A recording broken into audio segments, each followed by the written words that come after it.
Welcome everyone, and welcome to Paramedicine. Now this is genuinely the absolutely greatest job in the world, and it's an incredible career. You'll get to guide new life into the world, and out of it too. You'll be welcomed into strangers' homes, and into the most intimate parts of their lives, all day, every day. You work outside, you work in the water, you can work in the air, in the hot, in the cold, up on mountains or down in mines. One of my good friends was a paramedic on a simulated Mars mission as part of some aerospace research. So it's really up to you. But before we jump into doing that and having all that fun and getting paid for it, we need to learn how. And that's what the next 3 years of university are for. So the next 3 years of uni will be a lot of fun for you. And above all, I really want you to soak it all up and have a good time. We will give you all the theory that you need to do the job damn well, as well as a hefty chunk of practical experience, both in the form of labs, but also in placement in ambulances, hospitals, and GP clinics. However, it can be intense doing full-time study for years on end. And if you decide to go on and do postgraduate study, like many of us do, to end up in that big loud thing in the sky as a HEMS paramedic, or perhaps to make decisions as an executive in charge of one of these multi-billion-dollar paramedic services, or to try and create the future as a professor at a university, you might end up doing 4 years with honours, 5 years if you go into a master's. Or if your life choices are as poor as mine and you decide to become a doctor, you can do nearly a decade of full-time university alongside clinical work. So you need to be good at learning new skills. And one of the catches of university is that we straight away start giving you a long list of things to learn, a huge amount of memorization, and we test you on it. But you never get taught how to study effectively. You're left to work that out on your own. We assume that if you've come to university, you already know how to learn. However, this isn't as simple as you'd think. Now in this session, I'm going to try and teach what I've learned as a hopefully future doctorate on how to study effectively. Now this is not my field. I'm an emergency paramedic. I'm not a teaching or learning researcher. So I've done my best, and at the bottom of most of the slides, you'll find plenty of DOIs for peer-reviewed articles which I got the information from. But still, take it all with a grain of salt. So, first of all, an overview. This is what we're going to do today. First, we're going to hit on the big topics. I'm going to teach you how people learn. Second, we'll cover how to practically use that theory, what you should actually be doing each day and each week during semester. Then, I'll share what I, as someone who marks assignments, want in an undergraduate level assignment. And to really drive it home, I'm going to show you a real assignment from a different university, and we as a group are going to sit down and do that assignment together. Not the whole thing, but we're going to get it going so you can see how to approach it. Now last, I'll share a shopping list of useful resources that might help you on your way. All right, so let's get to it. How do you remember what you study? This is, I suppose, the initial bad news. It takes effort. There is no way around it. Think about learning any new skill, like juggling. When you start, it'll be difficult. Now, your brain actually thrives on this difficulty. We call it desirable difficulty. Physiologically, when you learn, what you're trying to do is form novel neural pathways in your brain. Some of the earliest research on brain plasticity by Merzenich unfortunately found that neuronal changes require attention to form. Now we now know what's actually causing this. Repetitive use of the same set of neurons stimulates your oligodendrocytes. That's the cells that produce myelin sheath. So conscious reuse of neuronal pathways literally leads to better myelination. Now, I know most of you are first-year students who are just starting anatomy and physiology, but after you finish neuroanatomy this semester and you're all up to date on oligodendrocytes and glial cells and saltatory conduction and Schwann cells and their nodes of Ranvier, this will all make perfect sense. For now, all I want you to know is that your brain uses salt to conduct electricity and that insulation leads to better conduction. To make that insulation, we need to use that pathway repeatedly. And to use that pathway repeatedly, we need to focus on that tough new pathway. The converse of this is that once something becomes easy, you've stopped learning and you're now in a consolidation phase. Think about juggling again. Once you know how to do it, it's easy and it doesn't take much effort. Many skills, like walking, you can now do unconsciously, although they were incredibly difficult when we first learned them. This is because you've now, after many years, decades of practice, myelinated those neurons to fire faster and reliably. However, when you practice this, you're not forming new synaptic connections, you're just reinforcing the old ones. So that's great for reinforcing whatever specific thing you learned. But in a paramedicine degree, we don't just learn one thing like juggling or walking. We learn thousands and thousands of things. And once we graduate, we keep learning more and we never stop learning. So we aren't interested in stopping at this point. Once it becomes easy, as well as the occasional revision to maintain that myelination, more importantly, you need to move on to the next difficult thing and create new neural pathways. Now, I've spoken about skills a few times here, like juggling and walking, because they're a really simple example, but it's the same with taking in new knowledge. Learning is a skill. So don't spend your time revising topics you already know back to front. Focus on the topics that are hard for you. All right, that's theory point one, conscious effort. So how do we know when we are doing conscious effort well? The goal of our conscious effort is what is called focused attention. And people also refer to this by similar concepts, such as flow, immersion, deep focus, deep work, or more colloquially, just being in the zone. My favourite definition of this is when you're engrossed in what you're doing to the point where you lose track of time. Have you ever read a book and suddenly looked up and it's an hour later? That is focused attention. Now, we want to teach ourselves to intentionally reach that same state when we are studying. It probably sounds crazy, but you can do it. Focused attention takes about 15 to 20 minutes to enter, and it peaks at around 45 minutes. It also doesn't last long because of the amount of mental energy it consumes, which I'll talk about later. Using this focused attention is the key to learning. So, how do you get into a state of flow? Well, first, you lock yourself away without distractions. So during learning time, nothing else can happen. Remember before when I said that repeated use of neurons increases their myelination? If you were distracted, you're using multiple brain circuits simultaneously and you can't isolate the one you want to reinforce. We actually have a term for this. We call it fragmentation. One study on fragmentation found that kids who live near an airport have lower intelligence. The theory here is that the constant fragmentation of their learning and development by this external noise means that they can't focus properly, so they can't learn properly. Intelligence, by the way, is largely a flexible, learnable skill.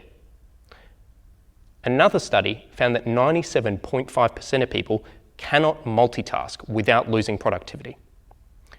Why is this? Well, when you quickly swap from one activity to another, your brain has a lag, which we call attention residue. So you can't briefly check your phone halfway through studying. Part of your unconscious brain will still be thinking about your phone when you start studying again. A third study found that most people work on a single task for under 12 minutes before distraction. Of those distractions, 60% were external, your friends, your phone going bing, but 40% were internal. You get fidgety, so you pick up your phone and go on the internet. So about half the battle is against yourself. Now, don't kid yourself that staying on top of your notifications or having all your devices linked up is boosting your productivity. It is doing the opposite. So we don't want distractions. However, this is really hard to do in our current hyper-connected era. A 2012 study found that workers, and study is your work for the next 3 years, remember, spend about 60% of their time on the net or messaging. None of that is focused attention. So, how do we actually do it? You want to make it as easy as possible for yourself to focus. There's some great research on this by a Nobel Prize winner, Richard Thaler, and there's actually a quote I really like from Kurt Lewin. Behaviour is a function of a person in their environment. So the secret here is to set up your environment so that you are successful. Don't study with friends unless it's silently. Turn off your phone. Now that I'm doing my doctorate, I've actually blocked the internet on my laptop until mid-afternoon, and I leave all my devices at university overnight. That's actually true. When you sit down to study, it should be close to impossible for anything to interrupt you, including for you to interrupt yourself.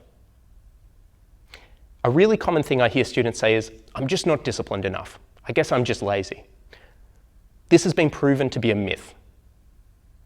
There is some great research by Hoffman which found that people others think are disciplined tend to do exactly the same on willpower tests. But what they're better at is changing their environment to minimize the need for willpower. So if you think someone is more disciplined than you, the odds are they aren't. They're just better at eliminating distractions. On top of that, we also know from some research in the 90s that willpower is a finite resource. Eventually everyone runs out. So you don't want to force yourself to constantly fight to ignore the phone that's sitting right next to you on the desk all day. That's a war of attrition and you're going to lose it. It is much easier to leave that phone at home. So that's the first point. We've locked ourselves away from all distractions in a good environment. Now second, deep focus exists between boredom and stress. You need a little bit of stress to motivate you, but not so much that you overstimulate your sympathetic nervous system and freak out. This is formally called the Yerkes-Dodson law, or sometimes the Goldilocks rule, and it was discovered back in 1908. They've even worked out the optimal amount, which is about 4% beyond your current abilities. If you're procrastinating, or you can't get yourself to focus, it's usually one of two things. Either what you're doing is too dull, like skimming a textbook without really taking any of it in which case you need to make it harder for yourself by closing the book and trying to write out the content from memory. Challenge yourself. More commonly, it's the opposite. It's because there's too much to learn and you are overwhelmed and you've started to stress. In which case, you need to have a break, calm yourself down, do meditation, set some small, realistic goals, and start again. Now, this focused attention will be really hard at first. Nobody enjoys expending effort. However, eventually, your deliberate practice of developing focused attention will put you in a state of flow reliably. At that point, you have effectively learned how to learn. Now, amazingly, this is actually associated with enjoyment and greater happiness in life. The basic idea there is everyone has to work, so if you train your brain or trick it to enjoy it, awesome. How long can you be in a state of focused attention? Now, we know that novices, like first-year university students, can manage around 1 hour per day. Experts can push it as far as about 4 hours per day, and that seems to be the upper limit. Researchers from Oxford University found that in a 1 hour lecture, students recalled about 80% of what is said in the first half an hour and 20% of what is said in the second half. This is actually a 2 hour lecture. So if you're sitting staring at your laptop for 12 hours straight, you're almost certainly doing worse than if you studied hard for 2 hours and took the rest of the day off. And what I take from that is half an hour is a long time to focus for humans. Now, anecdotally, I'm now being paid to study. This study is my full-time job. And I can get around 3 hours before I get mentally so fatigued I just can't focus anymore. At that point, and I've hit a point where I can feel it now, I stop and I go home. I don't even try to do more. Now that might sound lazy, but it's actually what the evidence tells us works best. So despite what sounds like a pretty lean workday, the thesis I wrote using that method won a uni medal, awards at 2 international medical conferences, and a few $100,000 in funding. Now, I absolutely guarantee that if I tried to work longer days, I would have been mentally fatigued and produced lower quality research that would have done poorly. So when it comes to focus, it's about quality, not quantity. All right, the third and final point of theory, frequent breaks. After a short, sharp burst of focused attention, you will have exhausted your mental resources and willpower. Remember from before, willpower is a finite resource, and you're going to need a break to replenish them. This is actually called attention restoration theory. How do you replenish your mental energy? Breaks generally need to be quite long, perhaps as long as an hour, and recharge your energy. Now, if you're an introvert, don't spend your break with your friends. If you're an extrovert, find friends to go and get lunch with. Now, just a point here, remember, extroversion and introversion have nothing to do with whether you're shy or outgoing. It's about how you regain energy. The easiest way to think about this is, how do you feel after you've just had a big lunch with all your friends? Do you go home and collapse on the couch and zone out, which is what I do, or do you come home full of energy and ready for more? Choose how you spend your break to target how you regain energy. Our breaks also need to not be distracting themselves. One fun study on this in 2008 had participants do cognitively hard tasks with breaks. One group's break was in a noisy city centre. The other group's break was in the woodland. The woodland group performed 20% better. It took about 15 minutes of break to get that benefit. So somewhere relaxing and quiet is better, as you won't be distracted and fragmented on your actual relaxation, and you'll be able to recharge. On top of taking in a big break, add in a reward. Get yourself a coffee and a cake. As some research by Skinner nearly 100 years ago showed, giving yourself a little treat will help you get that dopamine hit. And we call that operant conditioning. There's a great quote on this by Edward Thorndike, also about 100 years ago. Behaviours followed by satisfying consequences tend to be repeated. So your brain will associate the positive dopamine hit with the mental effort that came before it. And this will, over time, reinforce to you that study itself can be an enjoyable activity. You can trick yourself into having a good time. So that's the first point. You need a big break after a sharp burst of focus. The second point is, from memory, you need frequent short revision with frequent breaks.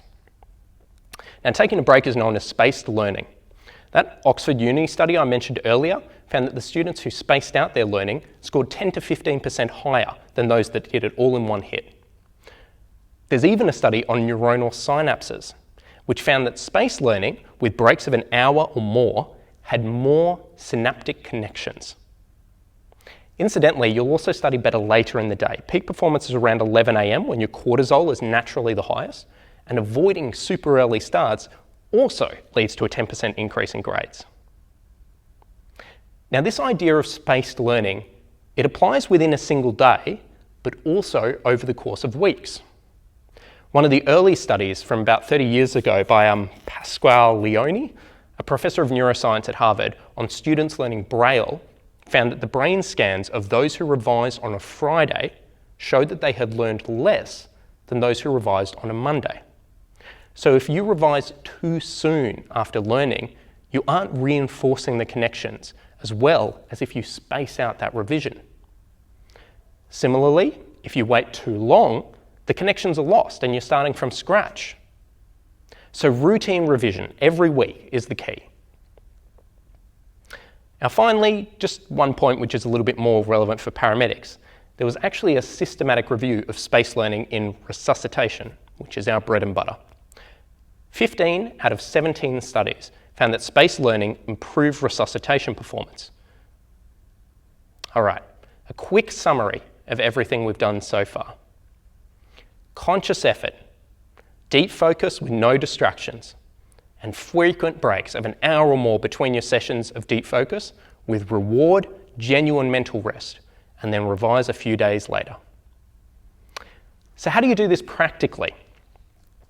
Well, the first thing I want to talk about is lectures and handwriting. In lectures, you have to handwrite your notes. Those who handwrite performed 10 to 40% better on their tests. And actual EEGs, electroencephalograms, of students found those handwriting had higher brain activity than those typing. Lectures use colours. About 5 to 10% better recall with colours, and it works best when the colours clash, called congruent colours, for those of you who are arty. Now the lectures, you should pre-write your notes. This is just my suggestion, there's no research here. But keeping up with a lecturer is hard. You want to be able to focus on what your professors are actually saying. You don't want to be so busy just writing everything down verbatim that you can't think about the meaning of what they're saying. So being ready to go with handwritten notes means you already have some idea what to expect, and you don't have to write out everything. That leaves you free to focus on the detail and the understanding. There are specific methods for note-taking, like the Cornell lecture method. I'll let you explore those yourselves. But I will give you a hint. Don't copy out what the lecturer says verbatim. That's actually correlated with worse performance. Write in a way that you understand. Another tip, put a star next to anything that you think will be on the final. Pretty often, a lecturer will just tell you that a topic will be on the final. And at the end of 4 months of study, you might think you'll remember it, but you'll be surprised that you won't. And having a list of what to study is really handy. Now, lectures. Attend in person.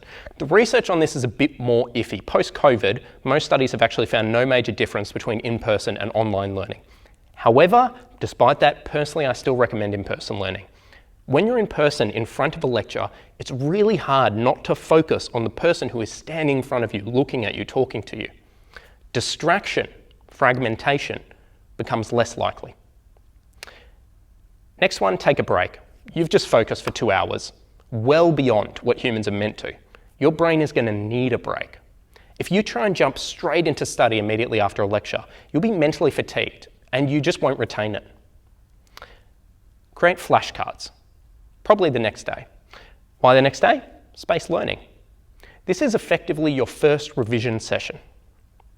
Actually, if you follow the points earlier, you'll have pre-written your notes, then attended the lecture and annotated them, and now you've made flashcards. That's 3 sets of revision within a day of the actual lectures. So that's the advice for lectures. But what do you do on the day-to-day? Revision. If you don't revise, at the end of week 13, you just won't remember what was covered in week 1. You just won't. Revision doesn't have to be long, but it does have to be frequent. There are 3 things that I'd recommend doing each week for weekly revision. Flashcards. Those who do flashcards score higher. The more weeks you do the flashcards for, the higher the benefit. Now, I used to do flashcards incorrectly. I'd glance at it, think of a vague kind of answer, and then flip it over and check. I found out that didn't work very well. Why didn't it work? Well, some research I found by Professor Erickson has the answer. Deliberate practice requires both focused attention, but also immediate feedback to allow improvement. I wasn't properly using either. So how do you do flashcards properly? Have a pen and paper, look at the question side of the card, handwrite a full exam-style answer in full. When you can't remember anything else and you've completely run out of things to say, flip the card over and compare the answer. If you made any mistakes, or more commonly if you just missed something, rewrite your answer in full with corrections. Now by swap vac, you'll have done your flashcards nearly 100 times, and each individual card probably 5 to 10 times. It's almost impossible to rewrite something from memory 5 to 10 times on a regular basis and not remember it. You just naturally will remember. All right, next point of weekly revision, study groups. You should form a study group, you should meet up every week, and you should take turns quizzing each other. Correct each other, test each other. So for those of you who are at the clinical rationale session, do it exactly like that. Ask each other why relentlessly until you can explain to the cellular level. Now, being able to explain your reasoning and justify your decisions is important because throughout your career, you'll be repeatedly asked to do that by patients, by bystanders, by your colleagues. It's also very important for picking up on mistakes. We're all human, we all make mistakes, and when we explain our reasoning out loud to a group, it provides a safety mechanism for that error to be identified. Very important for our patients. The next point of weekly revision, peer-assisted study sessions. These stand for near-peer teaching, peer-assisted study sessions, peer-assisted learning, and peer-led team learning. They're all just fancy terms for students teaching students. Attend all of the student-led sessions. These are associated with higher grades and lower fail rates. In fact, some informal study done at a different university found that students who attended all 10 peer-assisted study sessions scored an entire GPA point higher. Now, we don't know if that's because of the kind of people who go to pass or if it was due to pass, but you get the point. Once you're a second-year student onwards, try teaching. Teach the first-year students. You will learn more by teaching than you will any other way. All right, exam revision. The first point here is to do a one-pager. So for each uni subject, you should be able to make what the astronaut Chris Hadfield calls a one-pager, which is you summarise the entire subject on a single A4 page. Now, you won't have all the detail, it won't fit, that'll be for other pages, but you should mentally have a good overview of everything you need to know on the topic and how it all fits together. Exam revision, weighting. One of the common mistakes I see students make is spend either equal time on every subject, or more commonly, they spend extra time on the subjects that are fun. Clinical subjects like cardiology tend to get a lot of attention, while those other more painful subjects like pharmacology get a bit less love. You should allocate your time according to the weighting of the exams. And that's assuming your subjects are worth the same amount, which is something you should check at the start of each semester. So the larger the percentage the exam is worth, the more time it gets, even if it isn't as interesting. I should say that this only actually applies to getting good grades, which is useful for career opportunities, getting a grad job, but it otherwise really has little to no impact on how good you are as a paramedic. All right, next thing I want to mention is CPD. Now, these next two tips are a little left of field.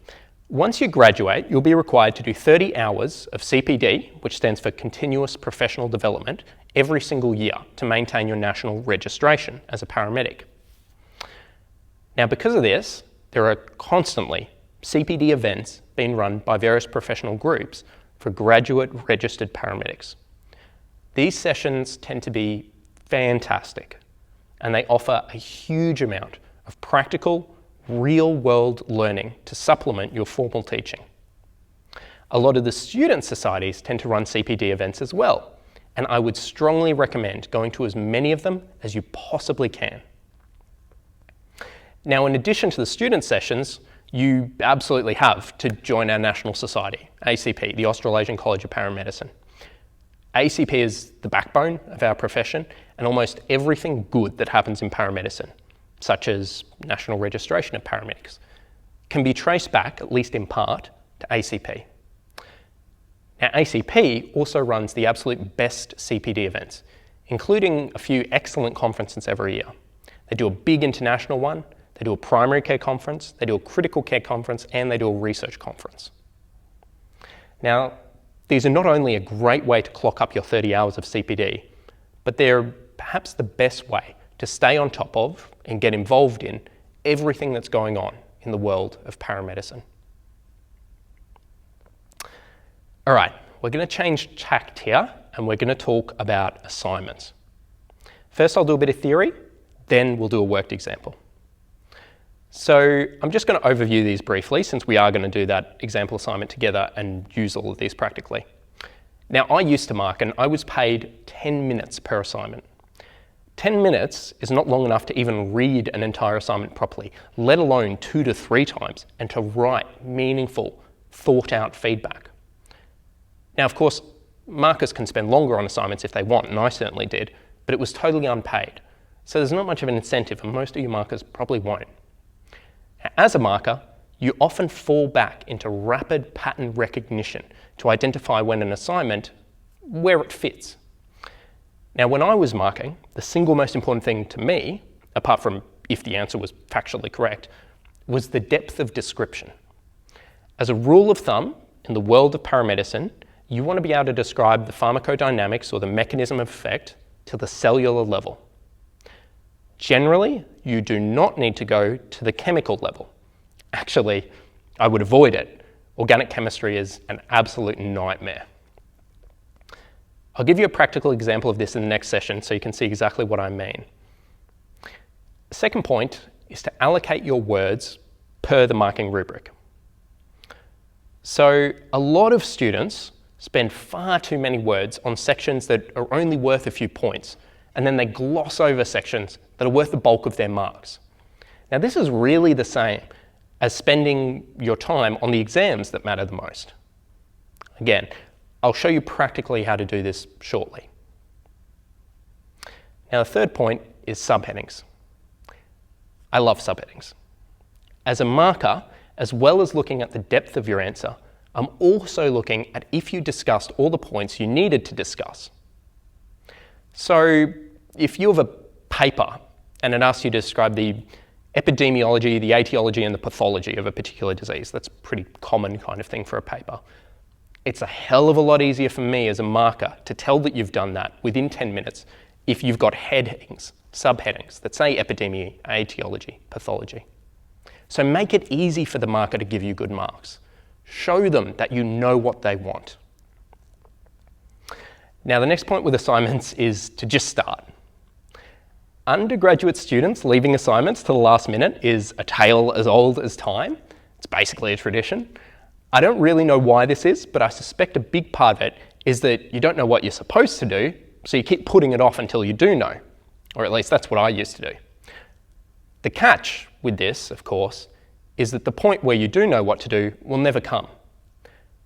The whole point of assignments is to get you to research and write about something that isn't covered. So we want to test your ability to learn something for yourself, because uni doesn't teach you everything, and we want you in the practice of self-teaching. So we will never give you the answer to an assignment. You will always have to work it out yourself. There's a second reason I suspect people wait, which is they're trying to write a perfect or a near perfect first draft. Take it from me, someone who's now getting paid to do study, that is not a good strategy. First drafts always suck. I'm doing my doctorate, and my first drafts look like they were written by a golden retriever. If you wait until the answer is perfect in your head, you will never start writing. So just write a dodgy first draft early and give yourself ample time to do lots of revisions and make it good. The more time you leave yourself, the easier that'll be. All right, formatting and referencing. Now, I really hate to say this because personally I just don't care about formatting and referencing as a marker at all.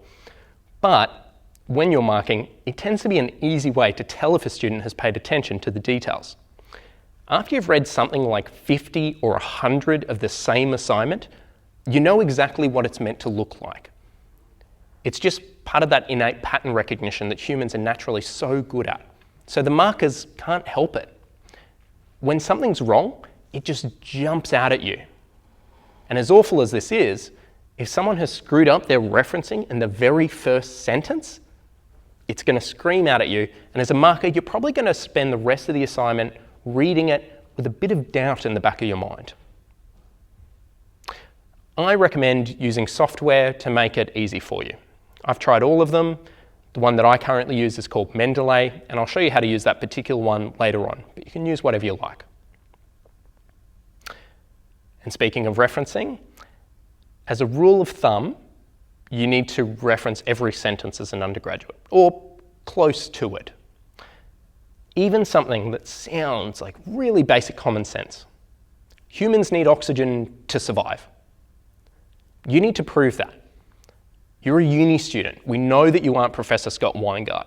You can't just make huge sweeping statements like you are the smartest human on earth. He is, incidentally.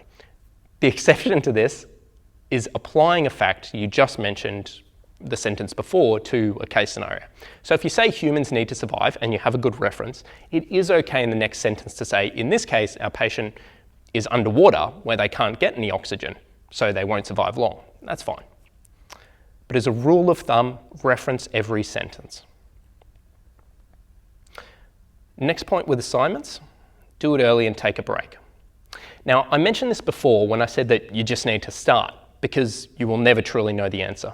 Another little variation to that is to take a break. You know when you read something you wrote over and over and you're at the point where you can't even tell if what you wrote makes sense or is good anymore? I have that problem every day. The best way I found to combat that, apart from sharing assignments with your friends and getting feedback, which most unis is against their rule, but I'll let you work that out for yourselves, is to look at it with fresh eyes. You'll be surprised by just how bad your own writing is. Or maybe you won't. Okay, there's a bit of a summary of everything we've done so far. Now let's put it all into practice with an example assignment. We're going to do an actual assignment together now. I'll go over to my laptop and I'll show you exactly how I would start an assignment. We won't do the whole thing, that'd be really boring, but we'll do just enough to show you a good process that you can use for the next 3 to 4 years. All right, everyone. So before we jump into doing the actual assignment, I'm just going to touch on referencing. Super quick points. First thing, as a rule of thumb, your dream for a reference is a journal article, peer-reviewed journal article that's less than 5 years old. Does that exist for everything? Absolutely not. A lot of the time, particularly in first year and second year, you'll be using textbooks a lot, things that tend to go out of date, but that's okay when you're an undergraduate. As you move further up, it'll be more and more journal articles. The second point I'd say is use Google Scholar. Google Scholar is fantastic, and it's pretty much my first point of call. Next one I really recommend is UpToDate. I will actually show you UpToDate later on, but UpToDate is basically Wikipedia if it was written by a bunch of doctors for a bunch of doctors. I'll tell you a bit more about it later on. And the way to really show off to a marker is to critique your references. So don't just say, oxygen is bad for humans, and then have your reference. Say, oxygen is bad for humans. This was proven in a case study 5 years ago. However, they only had a sample size of 5. And as it's a case study, there's no blinding and no random allocation. Something like that, which shows that you've really looked beyond just face value and thought about what you're looking at. That will really score you high distinction marks. And I've already mentioned Mendeley. That's a particular one that I use. You absolutely do not have to use it. There's heaps of them out there, EndNote and a few others. I'm going to show you how to use this one today. All right, let's do an example assignment together. So we're going to do an actual assignment, and I'll show you exactly how I would start off an assignment. We won't do the whole thing because that'll be really boring, but just enough to show you a good process that you can use for the next 3 to 4 years. So the very first thing you're going to do is start up with your unit outline. And this is a real unit outline from a different university. Thank you to them for donating this. Now, I've tried to redact anything that could be used to identify it. If you see something, just don't pay attention to it. Now remember, we aren't looking for details here. We just want the general process of how to approach an assignment. So don't get too caught up on the nitty-gritty. So if we scroll down, here is the assignment section. Now we aren't going to read this in detail, but in short, what this assignment wants is for us to justify each component of the primary survey, that's your Dr. ABCDE, and apply it to a drowning scenario. That is pretty typical for a first semester, first year paramedicine assignment. And if we scroll further down here, we can see the due date, we can see the percentage that it's worth, and we can see how many marks are allocated to it.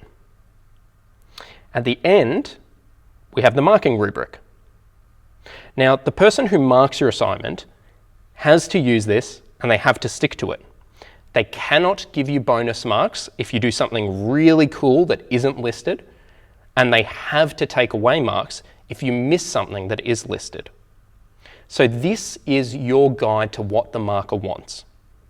The secret to all university assignments is just to give them what they want. So a few housekeeping bits to get going. You normally get your assignments right at the start of semester, so you should have a month to 2 months to do them. First thing I would do is open my calendar and put a reminder 2 weeks before this due date. Now, I would aim to have my first draft completely finished by then, so then I can leave it for a week and then have a reminder a week before it's due to try and look at it with fresh eyes.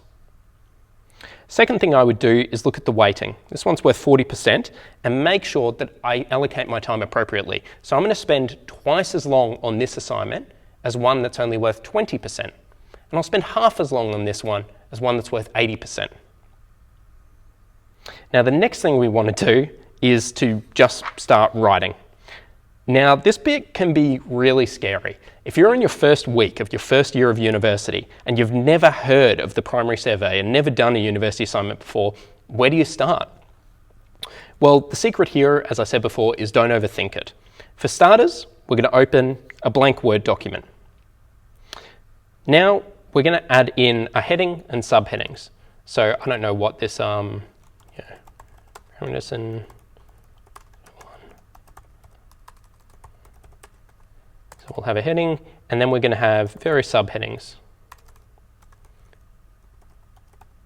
Actually, we'll have introduction. Now it's on the primary survey, so I'm just going to go right ahead and assume that our subheadings will be something like airway, breathing, circulation,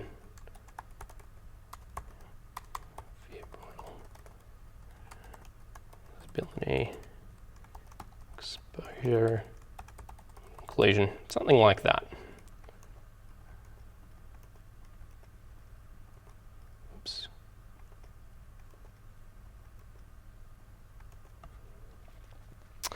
Now, we're going to actually quickly check our subheadings against the marking rubric, because remember, the marking rubric tells us exactly what they want.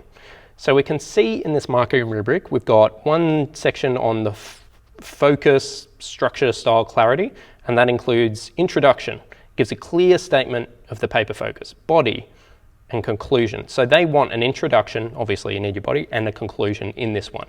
So we've already got our introduction, our conclusion, that's great. We can also see over here that all of that is worth 5 marks altogether. So at most you're getting 2.5 marks for your introduction, 2.5 for your conclusion. You can also see here they've got uses clear formal writing, blah, blah, blah, blah, blah. Nothing you actually write, none of your content contributes to that. That's more of just an overall thing. Here they have a content subheading, and these are going to be our actual subheadings. So danger, we've already got. Response, airway, oh, I left out danger and response, didn't I? There you go. Perfect example of why you would want to check this. Danger response, airway, breathing, circulation, defibrillation. They haven't got disability, so let's get rid of that. Remember, just give them what they want.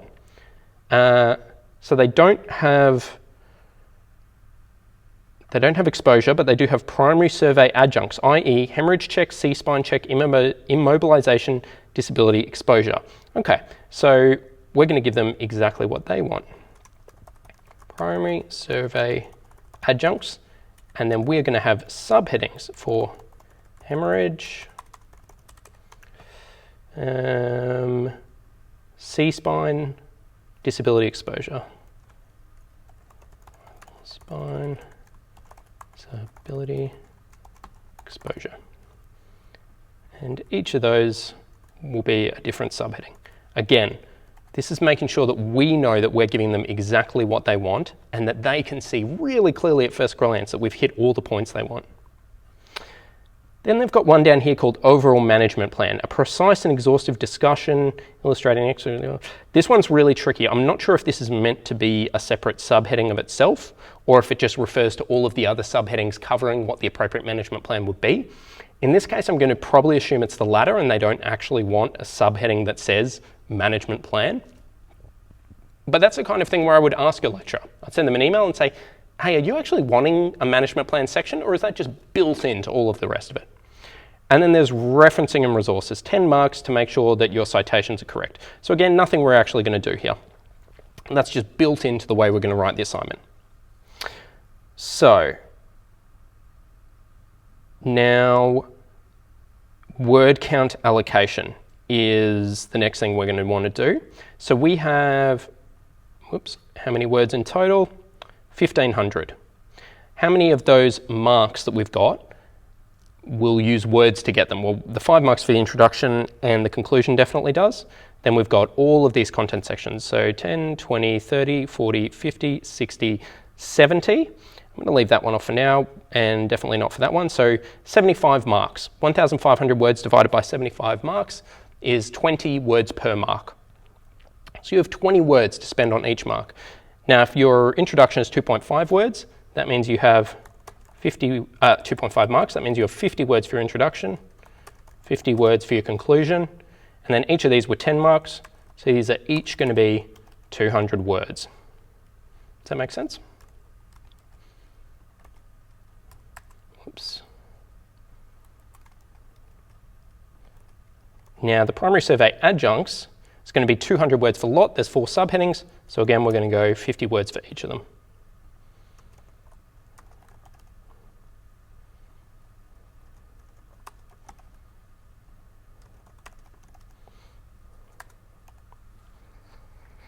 Now, most university assignments do actually give you a 10% allocation on top of that. So they won't cut you off at 1,500, they'll cut you off at 1,650. However, you've got to remember you've also got to add in your references throughout the entire assignment. And I generally just assume that that 10% will more or less cover my references, and I just kind of ignore it at the start.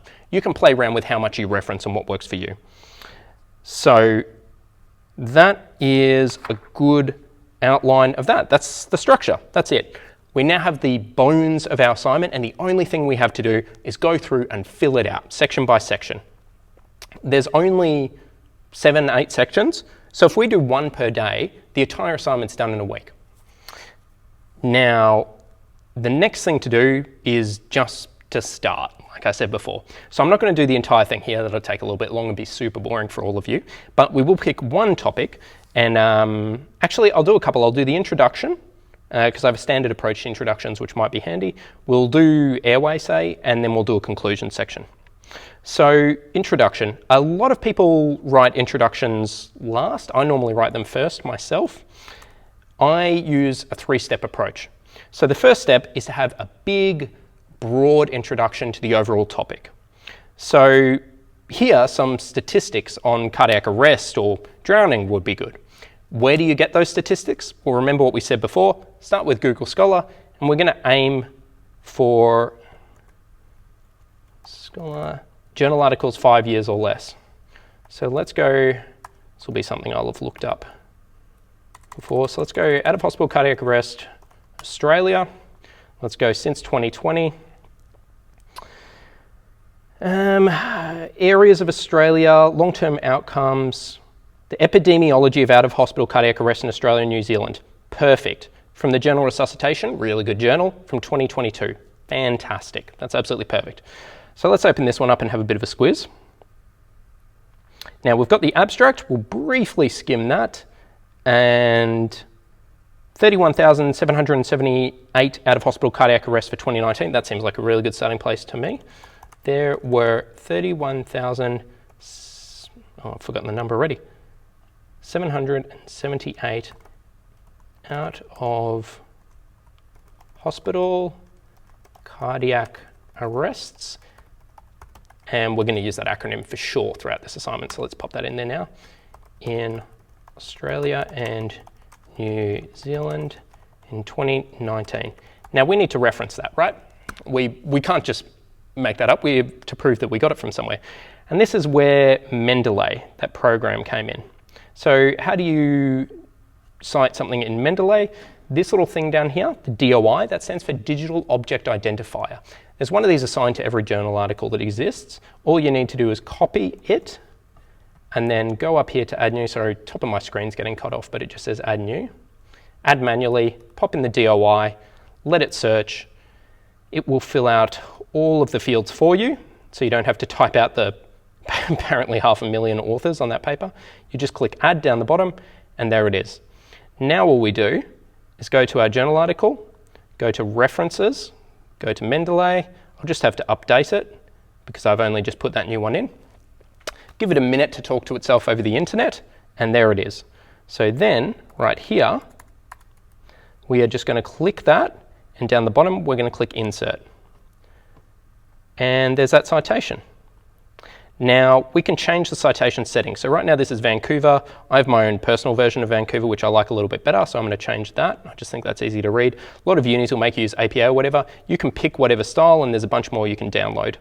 Then, at the end, you'll need your reference list. So you'll just bring Mendeley up, select the reference where you want your references to go. And you're going to go to these little dots, insert bibliography.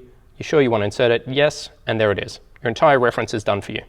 And if you realize, oh no, I did Matt's Vancouver style, but the uni wanted me to do APA. You can click APA, update, and it will automatically change both the reference down there and the thing at the top there, which is just so unbelievably useful. And that's it. That's how you do citations with Mendeley. So there's a good opening first sentence. Whoops, sorry, I keep doing that. I'm in the habit of hitting Command S and just saving my assignments constantly. So we've got that, which is really useful. So we know how many people there are. Got a few stats here. Oh, here we go. 13% survive to hospital discharge. We have a thing called neurologically intact 30-day survival. You'll learn about that later on. It's just one of our more meaningful outcomes. This looks like a great stat to toss in, of which only 13% made neurologically intact 30-day survival. Now that's our first sentence. We've got a big opening framing sentence to kick things off and get us introduced to the topic. Now the second thing I like to do is to have a more narrow sentence to this specific topic, which here is the primary and secondary survey. So we know, we'll find a reference for this, but something like improved survival rates is strongly correlated with early high performance chain of survival application. Therefore, having a structured approach to out-of-hospital cardiac arrest is essential to maximizing outcomes. Something like that. Again, we're going to need a reference here. Where do we get that reference? We're going to jump over here. We're going to have a little search around. We're going to see what we can find. I'm not going to stress too much about it here because I've already shown you how to do it.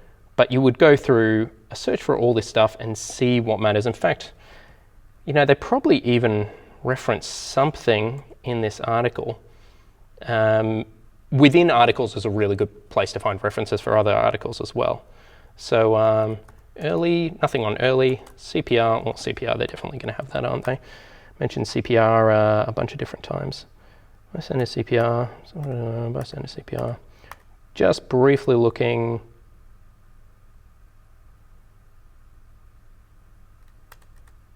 To see if there is anything. Here we go. We believe improving these two are the biggest impacts. So this reference, probably surviving out of hospital cardiac arrest, the importance of bystander interventions. Beautiful. So this isn't perfect, but it's a pretty, we would actually go through and read it and make sure it's correct. But again, for now, we'll just chuck it in. Copy the DOI. All gets filled in for you. Hit add, jump back to our assignment, go into references, open up Mendeley, update the library, give it a moment to think. Select the area where you want it to be. Go to references, click your new reference, click insert. Your reference is there. And it's in your reference list. Done. How easy is that? So that's a pretty good start. And then the third sentence, which I really like to do for my introductions, is to state what you will do. I will warn you, some markers hate this. I love it. I continue to do it anyway. I personally really like it. This essay will, whatever you're going to do, apply and justify the primary survey to the case study provided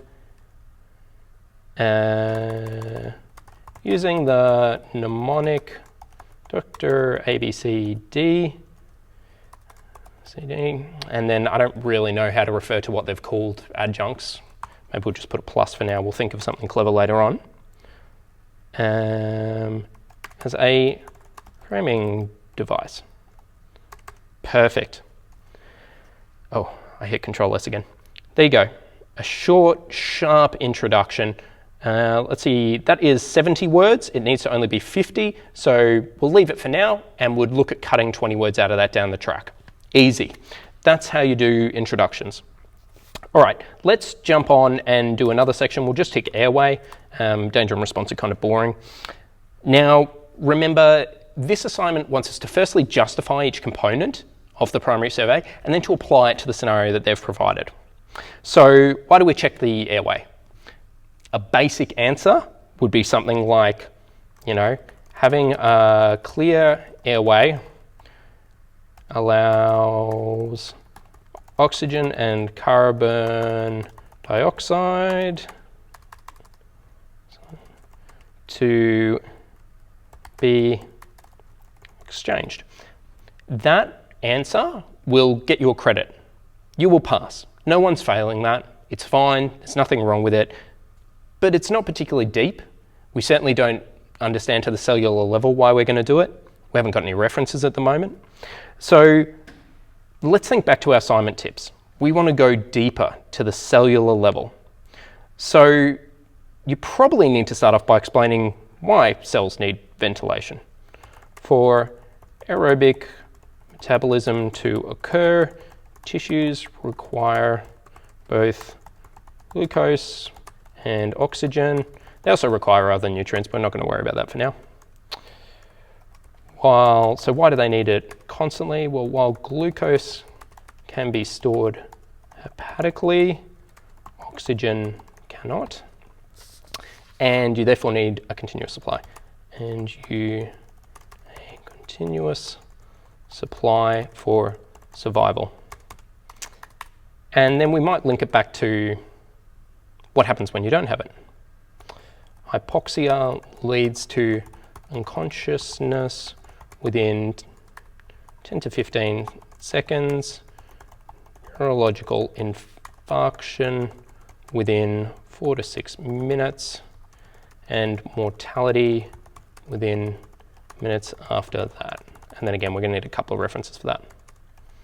Now, again, I'm able to write all this fairly quickly because I've finished first year, so I know why people need oxygen. If this is your first time doing this, you're actually going to have to do a little bit of research. You're going to have to Google it, you're going to have to look up Wikipedia, you're going to have to look up Life in the Fast Lane and Up to Date, and I'm going to show you all those resources later on. So for now, let's just pretend that you know what you're trying to write, and it's the actual writing process.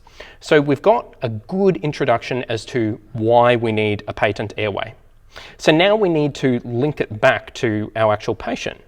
So for oxygen to reach the pulmonary capillaries and diffuse into the blood, which we call external respiration, not to be confused with internal respiration, which happens at the cells. The patient requires both a patent airway and active ventilation. Great. Look, that is, and again, we'll need another reference there. That is a really good start. That is, in fact, if you didn't change a word of that and just found some references, if I was a marker, I'd probably get that a distinction straight off the bat. I don't think it's quite sharp enough for a high distinction, but it's good. Now, you would then add in something. So that's our justification. That's why we need the airway components. Now we need to actually link it back to our patient.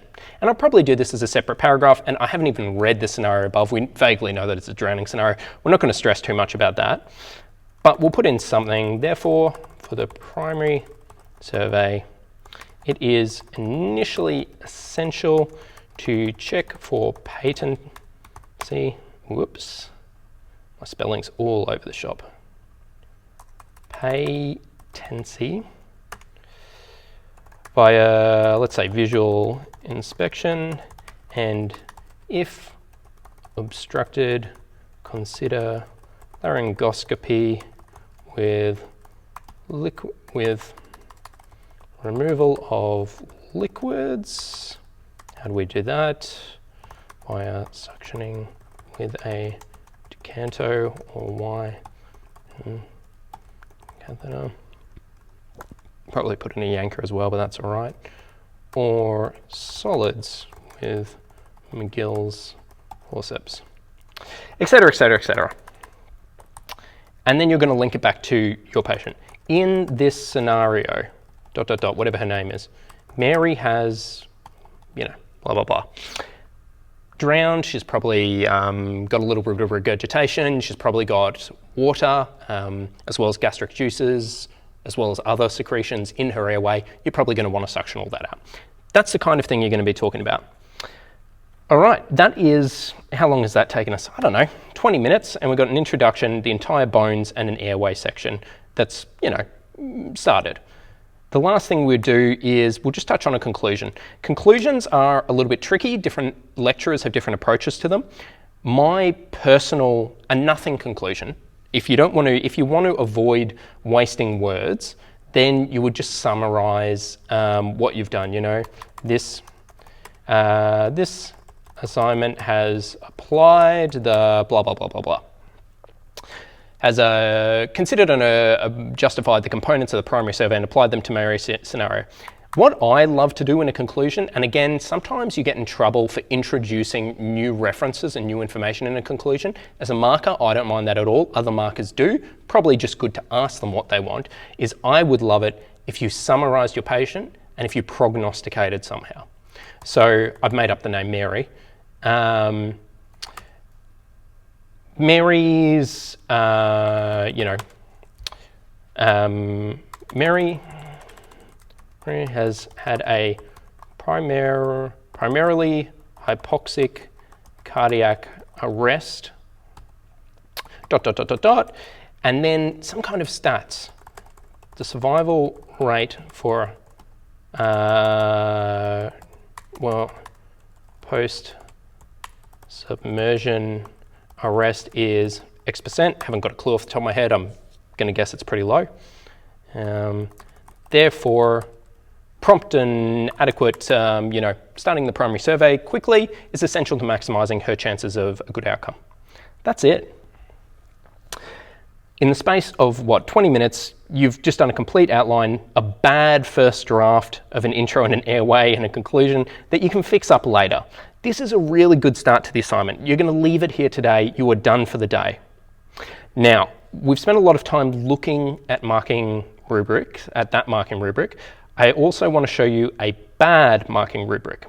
This is a marking rubric from the same university from a different subject. Thank you again to them for donating it. That previous assignment had what I would call a good marking rubric. There was a clear breakdown of exactly what they wanted and how many marks were allocated to each section. However, sometimes your lecturers will get lazy. They produce dodgy marking rubrics which don't really give you any of that information. Here is an example of one. Now, I don't know what this assignment is about, and this is also a real marking rubric. Here, they've just got one row for content, and it's very bland. A precise and exhaustive definition with an excellent example demonstrating significant understanding. Now look, this means you need to make up the subheadings yourself. In this case, it's actually not that bad.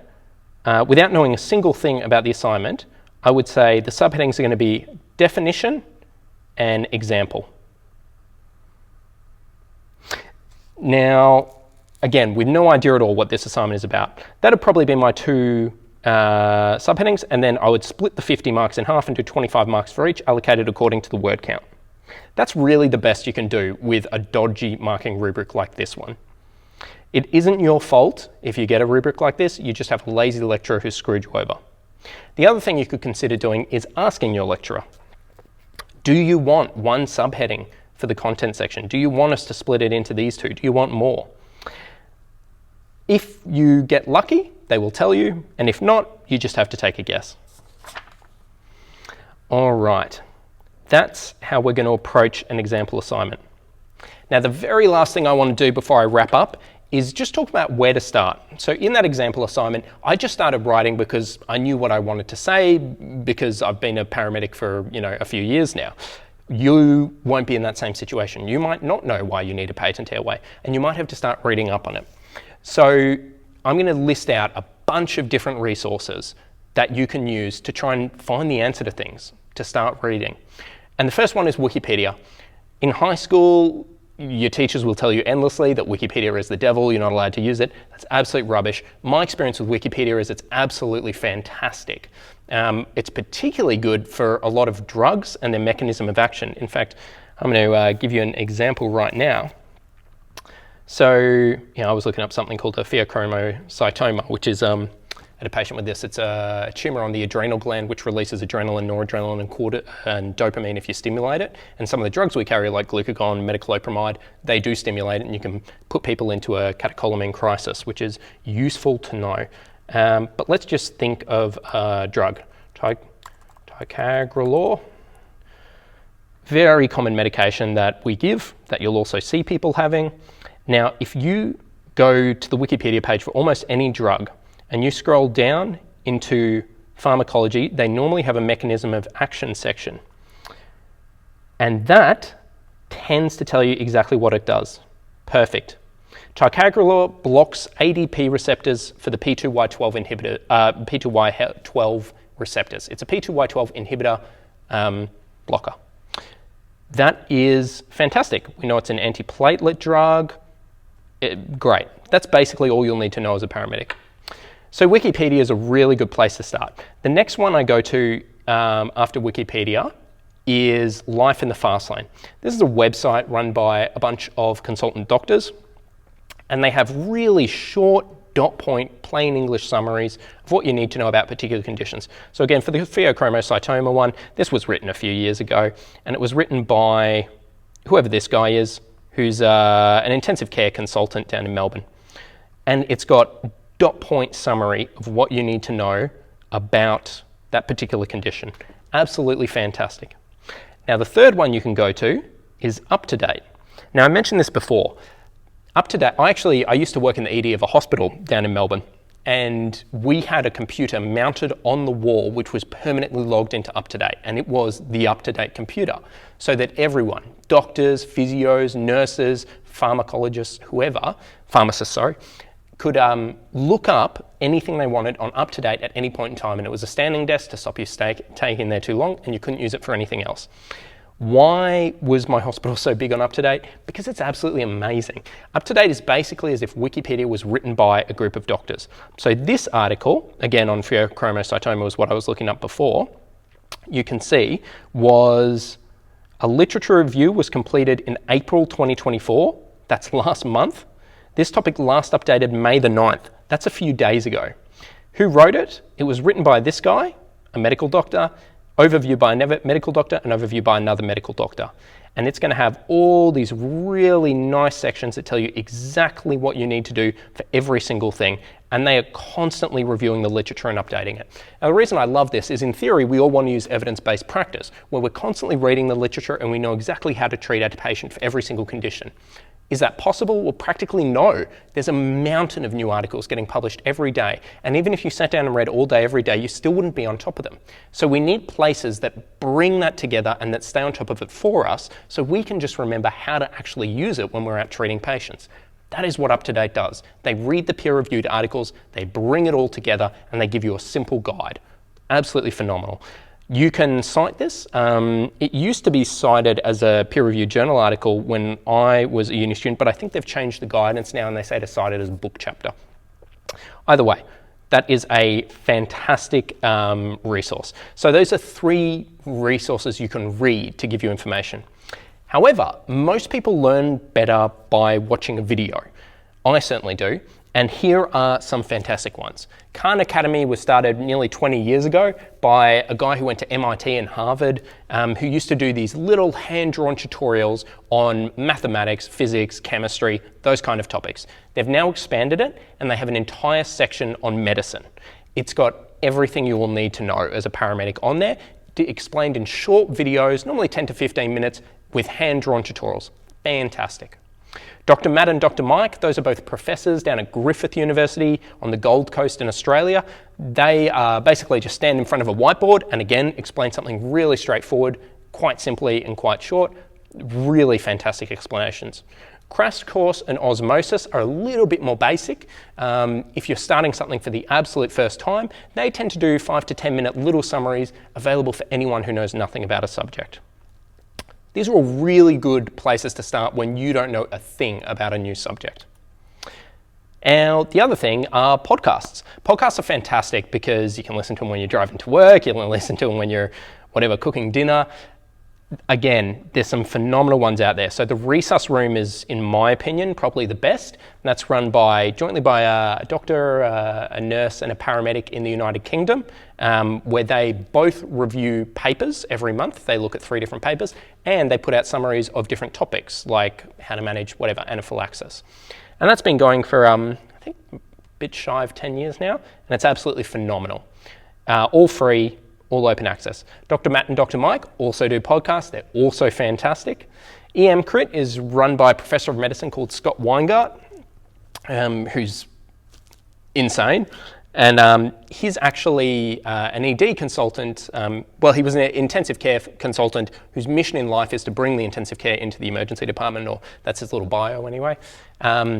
It's fairly heavy content. It tends to be above the level that you want as a paramedic because it's discussing all the real nitty-gritty of in-hospital treatment.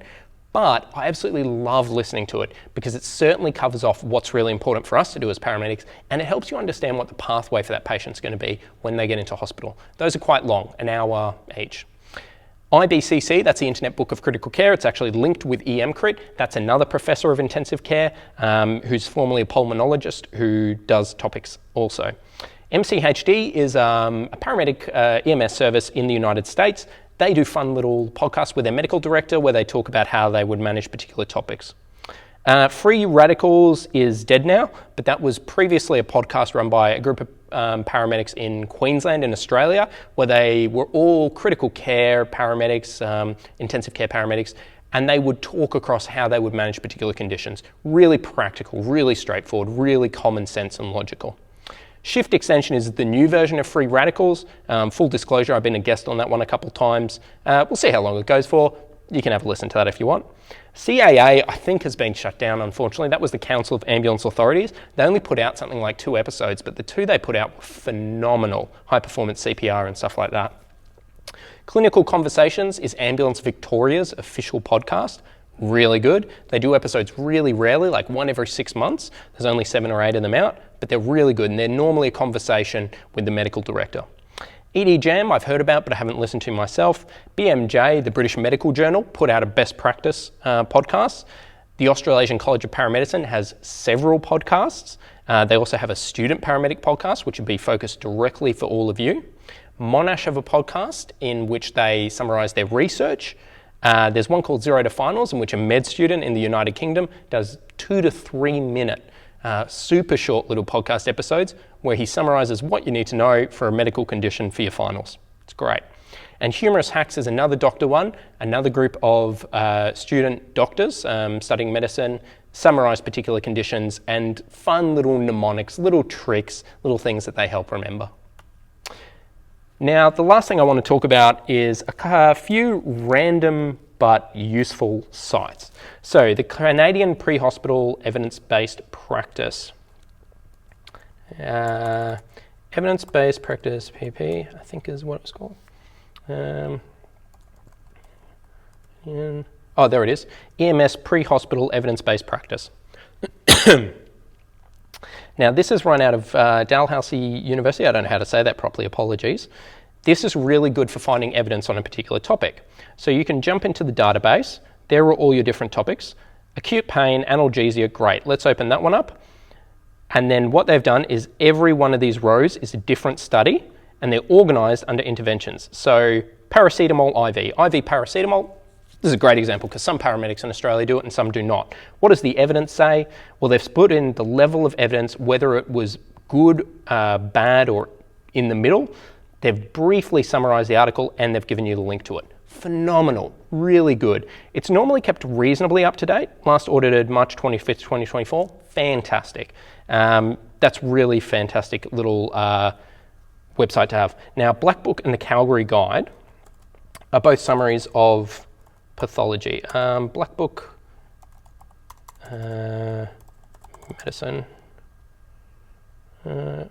Whoops, back book, black book medicine. There we go. Both of these are flowcharts of medical pathologies. So particularly when you're a student, you need to learn the flowchart of lots of different pathologies, and this is really useful for that. So I'm just going to grab one at random just so you can get an example of what it looks like.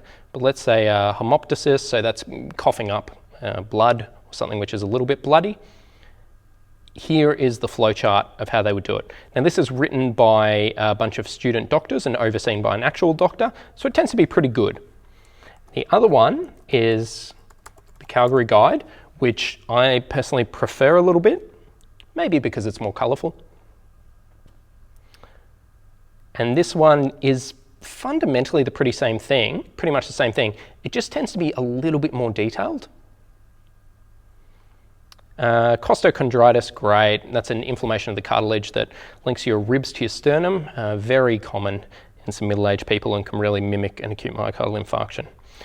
There is a nice little summary. Pathogenesis and clinical findings, what's happening and how it manifests. Great flowchart of the summary of a subject.